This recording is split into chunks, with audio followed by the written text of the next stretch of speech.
नमस्कार दोस्तों, स्वागत है फिर से एक नई वीडियो में। दोस्तों, अगर आप हमसे जुड़े हैं, चैनल को सब्सक्राइब किए हैं तो बिल्कुल आपको पता होगा कि हम लोग यूपीएसआई के लिए जो विनायक 2.0 बैच आया है उसमें से हम लोग हिंदी का रिवीजन कर रहे हैं और साथ ही साथ उसके वर्कशीट के क्वेश्चन को भी हम लोग सॉल्व कर रहे थे। बात करते हैं तो कल के वीडियो में हमने हिंदी का जो टॉपिक उठाया है वह हम लोग पढ़ रहे थे अनेक शब्दों के लिए एक शब्द। तो कल के इस वीडियो हम लोग जो है इसका रिवीजन कर लिए थे। आज हम इसके वर्कशीट के क्वेश्चन को सॉल्व करेंगे। ठीक है, बात करते हैं इसमें वर्कशीट के क्वेश्चन लगभग 100 प्लस क्वेश्चन दिए गए हैं अनेक शब्दों के लिए एक शब्द। ठीक है, अगर हम बात करते हैं आप इस पीडीएफ को डाउनलोड करना चाहते हैं तो डिस्क्रिप्शन में आपको टेलीग्राम चैनल का लिंक मिल जाएगा, आप वहां से जाके पीडीएफ को डाउनलोड कर सकते हैं। ठीक है, अगर हम बात करते हैं आप पिछला वीडियो देखना चाहते हैं तो इसी चैनल के प्लेलिस्ट में जाइए, वहां प्लेलिस्ट बनाया गया हो, वहां से जाके हर एक वीडियो को आप क्रमागत से देख सकते हैं। ठीक है, तो चलिए हम क्वेश्चन शुरू करते हैं क्वेश्चन संख्या 1 से। इसमें पहला प्रश्न आपसे पूछा गया है, जो ज्ञात इतिहास से पहले का हो, जो ज्ञात हो, इतिहास से पहले का ज्ञात हो, उसे क्या कह सकते हैं? अनैतिहासिक कहते हैं, ऐतिहासिक कहते हैं, प्रागैतिहासिक कहते हैं या इनमें से कोई नहीं? तो जो इतिहास से पहले ज्ञात होता है उसे कहते हैं प्रागैतिहासिक। ठीक है, ऑप्शन सी वाला यहाँ बिल्कुल सही हो जाएगा। आगे की बात करते हैं, अनेक शब्दों के लिए एक शब्द बताना है, नीचे दिए गए विकल्प में कौन सा सही बताया गया है। कह रहा है, इसमें कह रहा है कि अनेक शब्दों के लिए एक शब्द, नीचे गए विकल्पों में से गलत विकल्प का चयन करना है। कौन सा गलत है उसे हमें पहचानना है। जंगल की आग को दावानल कहते हैं, जंगल की आग को दावानल या कहेंगे बिल्कुल सही। समुद्र की आग को बड़वानल कहते हैं, पेट की आग को जठराग्नि कहते हैं। ठीक है, आदि से अंत तक को अनंत नहीं कहा जाता है। ठीक है, तो हमारा गलत कौन सा हो जाएगा? डी वाला हमारा यहाँ गलत बताया गया है। ठीक है, आगे बात कर लेते हैं। तीसरा प्रश्न है, देखिए इसमें पूछा गया है आपसे, जो बाएं हाथ से सधा हुआ, कह रहा है जो बाएं हाथ से सधा हुआ है उसके लिए एक शब्द में क्या कह सकते हैं उसे? सव्यसाची कहते हैं, वामपंथी कहते हैं, वज्रपाणी कहते हैं, वीणापाणी कहते हैं। तो देखिए, वीणापाणी की बात करते हैं तो जिसके हाथ में वीणा हो उसे कहा जाता है। ठीक है, हमसे पूछा गया जो बाएं हाथ से सधा हुआ है, जो बाएं हाथ से सधा हुआ है अर्थात उसे कहा जाता है सव्यसाची कहते हैं। ठीक है, ऑप्शन पहले वाले में दिया गया है। चौथा प्रश्न है, अपनी विवाहित स्त्री से उत्पन्न पुत्र, अपनी विवाहित स्त्री से उत्पन्न जो पुत्र होता है उसे क्या कह सकते हैं? एक शब्दों में अगर कहा जाए तो उसे कहा जाता है औरस कहा जाता है। ठीक है, क्या कहेंगे? औरस कहा जाता है। ऑप्शन डी वाले में आपको दिया गया है। आगे की बात कर लेते हैं। कह रहा है, देखिए, जिसका उत्तर देखकर खंडन किया गया है उसे क्या कहेंगे? जिसका उत्तर देखकर खंडन किया गया हो तो उसे क्या कहते हैं? विवृत्ति कहते हैं, प्रतियुक्त कहते हैं, प्रत्युच्चार कहते हैं या फिर प्रत्युत्तर कहते हैं।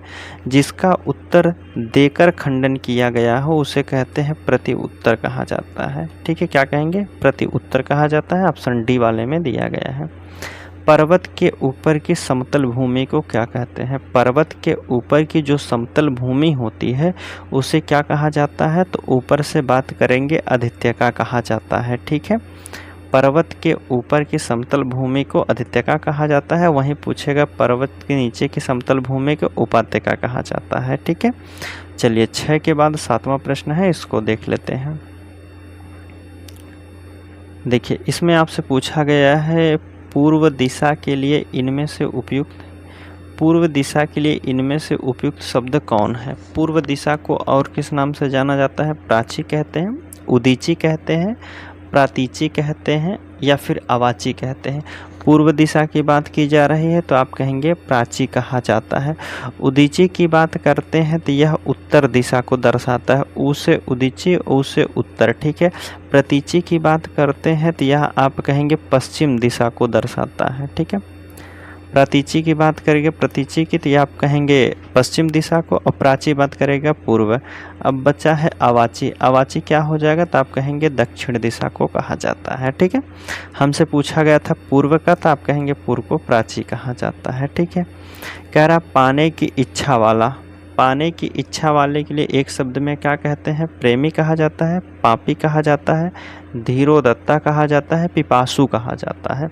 जो पाने की इच्छा वाला हो, जो पाने की इच्छा रखता है, उसे कहते हैं पिपासु। ऑप्शन डी वाले में दिया गया है। ठीक है, कह रहा है जिसका अनुभव किया गया हो, जिसका अनुभव किया गया हो उसे एक शब्द में क्या कहेंगे? अनुभव्य कहेंगे, अनुभाव्य कहेंगे, अनुभवी कहते हैं, या फिर अनुभव योग्य कहते हैं, अनुभूत कहा जाता है।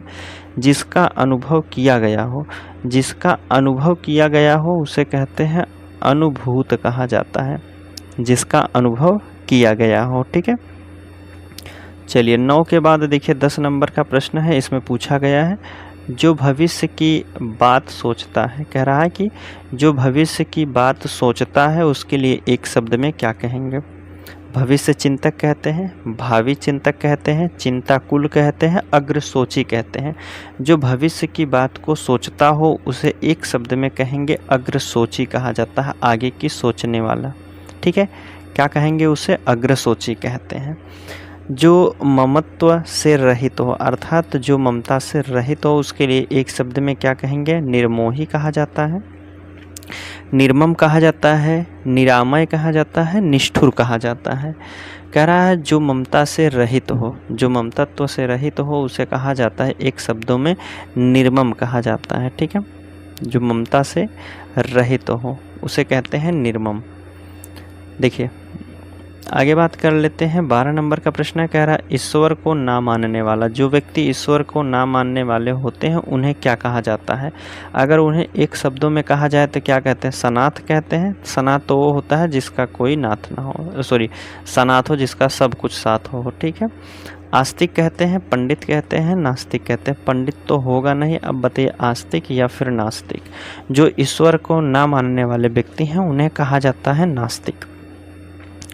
क्या कहते हैं? जो ईश्वर को ना मानते हैं उन्हें नास्तिक कहा जाता है, और जो मानते हैं उन्हें आस्तिक कहते हैं। लेकिन हमें ना मानने वाला पूछा है तो आप कहेंगे डी वाला यहाँ सही हो जाएगा। ठीक है, अब 13 नंबर के प्रश्न में पूछा गया है जिसका कुछ क्षणों में ही नाश हो जाए, जिसका कुछ क्षणों में ही नाश हो जाए उसे क्या कहेंगे? क्षणभंगुर कहते हैं, अनश्वर कहते हैं, क्षणद कहते हैं, या फिर अल्पज कहते हैं। पूछा गया है जिसका कुछ क्षणों में ही नाश हो जाता है उसे कहते हैं क्षणभंगुर कहा जाता है। क्या कहा जाता है? क्षणभंगुर कहा जाता है। चलिए 13 के बाद देखिए 14 नंबर का प्रश्न है। इसमें आपसे पूछा गया है बिना स्वार्थ के कार्य करने वाले व्यक्ति को क्या कहा जाता है? जो बिना स्वार्थ का काम करता है उसे एक शब्द में अगर कहने की बात होगी तो आप क्या कहेंगे? निस्वार्थी कहते हैं, सहायक कहते हैं, पुण्यात्मा कहते हैं, या फिर हितैषी कहते हैं। जो बिना स्वार्थ के काम करने वाले व्यक्ति हैं उन्हें कहा जाता है निस्वार्थी, अर्थात बिना स्वार्थ के काम करने वाले को निस्वार्थी कहा जाता है। मोक्ष पाने की इच्छा रखने वाला, मोक्ष पाने की इच्छा रखने वाले के लिए एक शब्द में क्या कहते हैं? जो मोक्ष पाने की इच्छा रखते हैं उन्हें एक शब्दों में अगर कहने की बात आएगी तो मुमुक्ष कहते हैं। क्या कहते हैं? मुमुक्ष कहते हैं। चलिए आगे बात कर लेते हैं। जो दोहराया ना गया हो उसके लिए एक शब्द में क्या कहेंगे? बताया गया जो दोहराया ना गया हो उसके लिए एक शब्द में अगर कहने की बात होगी तो उसे कहा जाता है अनावर्त कहते हैं। जो दोहराया ना गया हो उसे अनावृत कहते हैं। ठीक है, आगे बात करते हैं। जो सिद्ध या पूरा किया जा सके, जो सिद्ध हो या फिर पूरा किया जा सके उसे एक शब्द में क्या कहेंगे? सिद्धि कहते हैं, साध्य कहते हैं, प्रसिद्धि कहते हैं, निधि कहते हैं। तो जो सिद्ध या पूरा किया जा सके उसे एक शब्दों में अगर कहने की बात होगी तो आप उसे कहेंगे साध्य कहा जाता है। ठीक है, साध्य हो जाएगा। किसी व्यक्ति या सिद्धांत का समर्थन करने वाला, किसी व्यक्ति या फिर सिद्धांत का समर्थन करने वाले व्यक्ति को अगर एक शब्दों में कहने वाली बात आएगी तो उसे कहा जाता है अनुयायी कहा जाता है। ठीक है, किसी एक व्यक्ति का समर्थन करने वाले को कहा जाता है अनुयायी। ठीक है, जिसकी आशा ना की गई हो उसके लिए एक शब्द में क्या कहेंगे? जिसकी आशा ना की गई हो। तो जिसकी आशा ना की गई हो उसे एक शब्द में कहते हैं अप्रत्याशित कहा जाता है। क्या कहते हैं? उसे अप्रत्याशित कहते हैं। चलिए 20 नंबर का प्रश्न है, कह रहा है कि जो तोला जा सके उसके लिए एक शब्द में क्या कहते हैं? जो तोला जा सके उसके लिए एक शब्द में क्या कहते हैं? अपरिमेय, अनुमेय, परिमेय, विनिमय। जो तोला जा सके, जो तोला जा सके उसके लिए अगर एक शब्द में कहा जाता है तो उसे परिमेय कहा जाता है। ठीक है, ऑप्शन सी वाला यहाँ सही हो जाएगा। चलिए 20 नंबर का प्रश्न हो गया है, आगे बात करते हैं। देखिए इसमें पूछा गया है आपसे, कम बोलने वाले के लिए एक शब्द में क्या कहते हैं? जो कम बोलता हो उसे क्या कहेंगे? मितभाषी कहते हैं, मृदुभाषी कहते हैं, बहुभाषी कहते हैं, आभासी कहते हैं। जो कम बोलने वाले व्यक्ति हो उसे कहा जाता है मितभाषी कहते हैं। क्या कहेंगे? मितभाषी कहते हैं, ऑप्शन पहले वाले में दिया गया है। और जो अधिक बोलता हो उसके लिए क्या कहते हैं? तो आप कहेंगे वाचाल कहा जाता है। जो व्यक्ति अधिक बोलता है उसे वाचाल कहते हैं। जो कम बोलने वाले व्यक्ति होते हैं उसे मितभाषी कहा जाता है। जो किसी विषय का ज्ञाता हो उसे क्या कहेंगे? जो किसी विषय का ज्ञाता हो उसे क्या कहेंगे? अभिज्ञ कहते हैं, चैतन्य कहते हैं, विशिष्ट कहते हैं, विशेषज्ञ कहते हैं। जो किसी एक विषय का ज्ञाता हो उसे कहा जाता है विशेषज्ञ। क्या कहते हैं? विशेषज्ञ कहते हैं। ऑप्शन डी वाले में आपको दिया गया है। कह रहा जो ईश्वर में विश्वास रखता हो, वही पूछ लिया गया है। जो ईश्वर को मानता है या फिर जो ईश्वर में विश्वास रखता हो उसे क्या कहेंगे? तो आप कहेंगे उसे कहा जाता है, उसे आस्तिक कहते हैं, जो कि ऑप्शन आपके बी वाले में दिया गया है। ठीक है, आगे बात करते हैं। अब अगला पूछा गया है, बिना पलक झपकाए। जो बिना पलक झपकाए उसे एक शब्द में अगर कहने की बात होती है तो उसे कहा जाता है निर्निमेष कहते हैं। ठीक है, बिना पलक झपकाए। ठीक है, बिना पलक झपकाए वाले व्यक्ति को निर्निमेष कहते हैं। 25 नंबर का प्रश्न है, देखिए इसमें आपसे पूछा जा रहा है, कह रहा है वह कवि जो तत्काल कविता करे। वह कवि जो तत्काल कविता कर देता हो उसे अगर एक शब्दों में कहने की बात आएगी तो उसे कहा जाता है आंसू कवि कहते हैं। क्या कहेंगे? आंसू कवि कहा जाता है। ठीक है, कह रहा निम्नलिखित में से जो संगीत जानता हो उसके लिए एक शब्द में क्या कहा जाता है? जो संगीत को जानने वाला व्यक्ति है उसे कहा जाता है संगीतज्ञ कहा जाता है। ठीक है, आगे बात करते हैं। निस्पृह शब्द के निम्नलिखित में से कौन सा शब्द सही है? निस्पृह मतलब क्या होता है? उसके लिए अनेक शब्दों में क्या कहेंगे? जिसको भय ना हो, जिसकी कोई इच्छा ना हो, जिसका कोई आधार ना हो, जिसका कोई रूप ना हो। देखिए इसमें अगर हम बात करते हैं, दिया गया है जिसकी कोई इच्छा ना हो। जिसकी कोई इच्छा ना हो उसे एक शब्दों में कहा जाता है निस्पृह कहा जाता है। ठीक है, ऑप्शन बी वाला यहाँ बिल्कुल सही हो जाएगा। 27 के बाद आपके सामने देखिए 28 नंबर का प्रश्न है, इसमें आपसे पूछा गया है लंबी भुजाओं वाला। तो लंबी भुजाओं वाला कौन हो जाएंगे? तो आप कहेंगे लंबी भुजा वाला, लंबी भुजाओं वाला। अब क्या कहेंगे? मधुकरी कहते हैं, हस्तलाघव कहते हैं, द्वैपायन कहते हैं या दीर्घ बाहु कहते हैं। आप कहेंगे जो लंबी भुजाओं वाले को दीर्घ बाहु कहते हैं, अर्थात पहले का हमारा चौथा होगा। पहले का यहाँ दूसरा दिया है, पहला दिया है, यहाँ तीसरा। केवल और केवल ऑप्शन आप कहेंगे सी वाले में दिया गया है। लंबी भुजाओं वाले के लिए क्या कहा जाता है? तो आप कहेंगे दीर्घ बाहु कहा जाता है। दीप में जन्मा, जो दीप में जन्मा होता है उसे क्या कहते हैं एक शब्द में? तो आप कहेंगे द्वैपायन कहा जाता है। ठीक है, तीसरा कह रहा है कि हाथ की सफाई। हाथ की सफाई को क्या कहते हैं? तो आप कहेंगे हस्तलाघव कहा जाता है। पके हुए अन्न की भिक्षा को मधुकरी कहते हैं। ठीक है, तो आप कहेंगे कुल मिला के ऑप्शन जो हो जाएगा तीसरा वाला यहाँ बिल्कुल सही दिया गया है।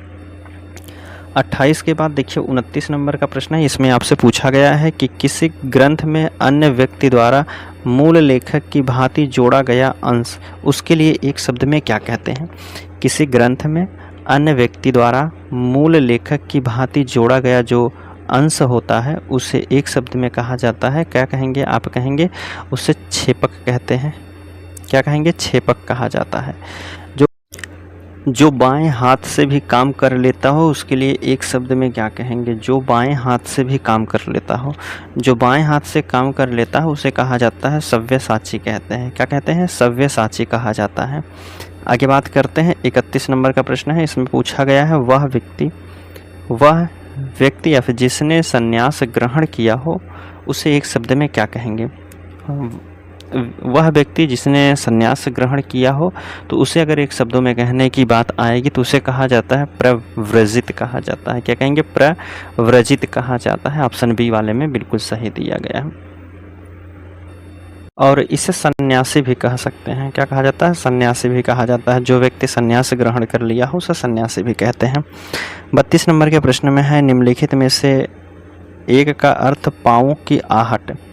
पाँव की आहट को एक शब्द में क्या कहते हैं? चाप कहते हैं, धनुष कहते हैं, कमान कहते हैं या फिर सरासन कहते हैं। देखिए कह रहा है पाँव की आहट। पाँव की जो आहट होती है उसे कहा जाता है चाप कहते हैं। ऑप्शन पहले वाले में दिया गया है। ठीक है, अब देखिए 33 नंबर के प्रश्न में हमसे पूछा गया है, जो भेदा ना जा सके। जो भेदा ना जा सके उसके लिए एक शब्द में क्या कहेंगे? अभेद कहा जाता है, जो भेदा ना जा सके। ठीक है, मानसिक भाव छिपाना। मानसिक भाव छिपाना, इसका अर्थ एक शब्दों में अगर कहने की बात आएगी तो इसे क्या कह सकते हैं? इसे कहा जाता है अवहित्य कहा जाता है। क्या कहते हैं? अवहित्य कहा जाता है। ऑप्शन सी वाले में दिया गया है। आगे बात कर लेते हैं। इसमें पूछा गया है, जो अचानक आँखों से ओझल के लिए एक शुद्ध शब्द कह रहा है कि जो अचानक आँखों से ओझल, इसके लिए एक शब्द क्या कहते हैं? जो अचानक आँखों से ओझल की बात की गई तो उसे एक शब्दों में कहा जाता है अंतर्धान कहते हैं। वर्तनी की दृष्टि से भी देख लीजिएगा। बिना देख रेख का जानवर, जो बिना देख रेख का जानवर होता है उसे एक शब्द में क्या कहते हैं? तो आप कहेंगे उसे अनेर कहा जाता है। ठीक है, 37 नंबर का प्रश्न है। देखिए इसमें पूछा गया है कि जिसके पार देखा जा सके, जिसके आर पार देखा जा सके उसे क्या कह सकते हैं? तो उसे कहा जाता है, जिसे आर पार देखा जा सकते उसे पारदर्शक कहते हैं। ठीक है, क्या कहेंगे? पारदर्शक कहते हैं। पहले वाले ऑप्शन में दिया गया है। ठीक है, 38 नंबर के प्रश्न में निम्नलिखित में से किस वाक्य के लिए सही शब्द का प्रयोग हुआ है? किस वाक्य के लिए सही शब्द का प्रयोग हुआ है वह हमें बताना है। किसमें जो है सही शब्द का प्रयोग हुआ है उसे बताना है। देखिए कह रहा है, जो सब कुछ जानता हो तो उसे सर्वज्ञ कहते हैं। यह तो हमारा गलत दिया है। शक्ति की उपासना करने वाला उसे क्या कहते हैं? शक्त कहते हैं। बिल्कुल सही दिया गया है। कह रहा है, शिव का उपासक वैष्णव नहीं होता है। जो हमेशा रहे क्षणभंगुर नहीं कहते हैं, शाश्वत कहा जाता है। तो हमसे पूछा गया था कौन सा सही है, तो आप कहेंगे यहाँ बी वाला बिल्कुल सही दिया है। ठीक है, 38 के बाद देखिए 39 नंबर का प्रश्न है। इसमें आपसे पूछा गया है, इसमें कह रहा है कि किस वाक्य के लिए सही शब्द, कह रहा है किस वाक्य के लिए सही शब्द नहीं लिखा गया है, कि कौन सा शब्द जो है नहीं लिखा गया। कह रहा है जो स्थानों में व्यक्त ना किया जा सके उसे अनिर्वचनीय कहते हैं। यह तो बिल्कुल सही लिखा गया है। जिसके प्रति गहरा लगाव हो उसे विरक्त कहते हैं। तो आप कहेंगे उसे विरक्त नहीं कहा जाता है। जिसके प्रति गहरा लगाव होता है उसे कहते हैं आसक्त या फिर अनुरागी कहा जाता है। क्या कहते हैं? आसक्त कहते हैं, आसक्त कहा जाता है। ठीक है, आसक्त कहते हैं। तो हमारा कौन सा गलत हो जाएगा? बी वाला। बात करते हैं, जो क्षमा करने योग्य हो क्षम्य होता है। बिल्कुल। जिसे रोका ना गया हो अनिरुद्ध कहा जाता है। हमसे पूछा गया था कि कौन सा गलत है, तो गलत वाला आप कहेंगे बी वाला गलत दिया है। आगे बात करते हैं, इसमें आपसे पूछा गया है दुर्लभ शब्द के लिए निम्नलिखित में से कौन सा वाक्य हो जाएगा? जहाँ जाना कठिन हो तब कहेंगे उसे नहीं दुर्लभ कहा जाता है। जहाँ जाना सरल हो यह भी नहीं होता है। जहाँ जाना असंभव हो, जहाँ जाना असंभव हो या जिसे पार करना कठिन हो, तो आप कहेंगे जिसे पार करना कठिन होता है उसे कहा जाता है दुर्लभ कहा जाता है। ठीक है, ऑप्शन डी वाला यहाँ सही हो जाएगा। आदि से अंत तक, आदि से अंत तक के लिए एक शब्द में क्या कहते हैं? आदि से अंत तक। आदि से अंत तक की बात कहा जाएगी तो इसे कहा जाता है अधोपांत कहते हैं। क्या कहेंगे? अधोपांत कहते हैं। बी वाले ऑप्शन में दिया गया है। देखिए 42 नंबर का प्रश्न है, कह रहा जो पहले जन्मा हो, जो पहले जन्मा हो उसे क्या कहते हैं? अग्रज कहा जाता है। अगोचर, अगाध या फिर अथाह कहते हैं। तो जो पहले जन्मा हो उसे एक शब्दों में कहा जाता है अग्रज होता है, बड़ा भाई को कहा जाता है। जो व्यक्ति विदेश में रहता हो उसके लिए एक शब्द में क्या कहेंगे? जो व्यक्ति विदेश में रहता हो उसे कहा जाता है एक शब्दों में अप्रवासी कहते हैं। क्या कहेंगे? अप्रवासी कहते हैं। ऑप्शन सी वाले में दिया गया है। ठीक है, चलिए आगे बात करते हैं। 44 नंबर का प्रश्न है। देखिए अब इसमें आपसे पूछा गया है, कह रहा है कि निम्नलिखित में से सार्वजनिक शब्द के लिए कौन सा वाक्यांश उपयुक्त होगा। सार्वजनिक जो देशों में होने वाला हो उसे सार्वजनिक कहते हैं, सार्वजनिक कहते हैं, या फिर सर्वसाधारण से संबंधित, साहित्य से संबंधित, समूह से संबंधित। तो सार्वजनिक किसे कहते हैं? सार्वजनिक की बात आएगी तो आप कहेंगे सर्वसाधारण से जो संबंधित बातें होती हैं उसे सार्वजनिक कहते हैं। क्या कहेंगे? सर्वसाधारण से संबंधित जो बातें होती हैं उसे सार्वजनिक कहते हैं। चलिए 44 के बाद देखिए 45 नंबर का प्रश्न है, इसको देख लेते हैं। इसमें पूछा गया है निम्नलिखित में से अनुगामी, अनुगामी शब्द के लिए कौन सा वाक्य प्रयुक्त होगा, कौन सा वाक्य सही होगा। अनुगामी की बात की जा रही है तो अनुसरण करने योग्य, या फिर अनुकरण करने योग्य, अनुगमन करने योग्य, धीरे धीरे चलने वाला।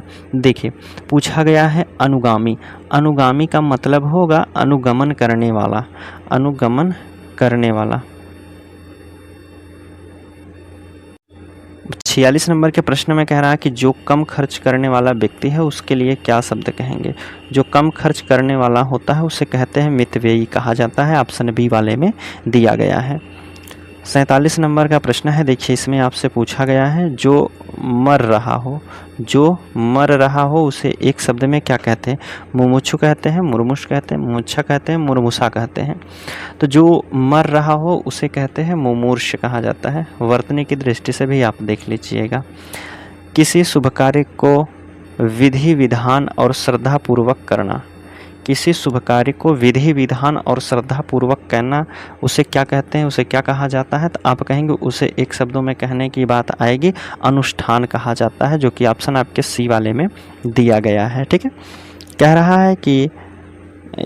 है कि सामिस भोजी, क्या कहते हैं, सामिस भोजी को क्या कहा जाता है। इसके लिए एक वाक्य क्या तात्पर्य किया जाएगा। सामिस भोजी जो मांस का सेवन करता है उसे कहते हैं, या फिर जो मांस का सेवन नहीं करता है उसे कहते हैं, जो शाकाहारी है उसे कहते हैं, जो शाक और मांस दोनों का सेवन करता है उसे कहा जाता है सामिस भोजी। तो देखिए सामिस भोजी की अगर हम बात करते हैं तो जो मांस का सेवन करते हैं उन्हें कहा जाता है सामिस भोजी कहते हैं। ठीक है, क्या कहते हैं, सामिस भोजी।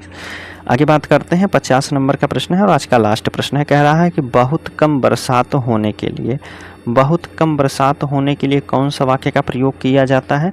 तो जहाँ कम बरसात होती है उसे कहते हैं अल्पवृष्टि कहा जाता है। क्या कहा जाता है, अल्पवृष्टि। ऑप्शन पहले वाले में ही दिया गया है तो पहला वाला यहाँ बिल्कुल सही हो जाएगा। ठीक है दोस्तों, तो हमारी जो है क्लास आज की यहीं समाप्त होती है। अगर हम बात करते हैं इस पीडीएफ को आप डाउनलोड करना चाहते हैं तो डिस्क्रिप्शन में आपको टेलीग्राम चैनल का लिंक मिल जाएगा, आप वहां से जाके पीडीएफ को डाउनलोड कर सकते हैं। और वीडियो आपको कैसी लगी है कमेंट के माध्यम से ज़रूर बताइएगा। ठीक है, चलिए हम मिलते हैं आपसे अगले वीडियो में, तब तक के लिए धन्यवाद दोस्तों।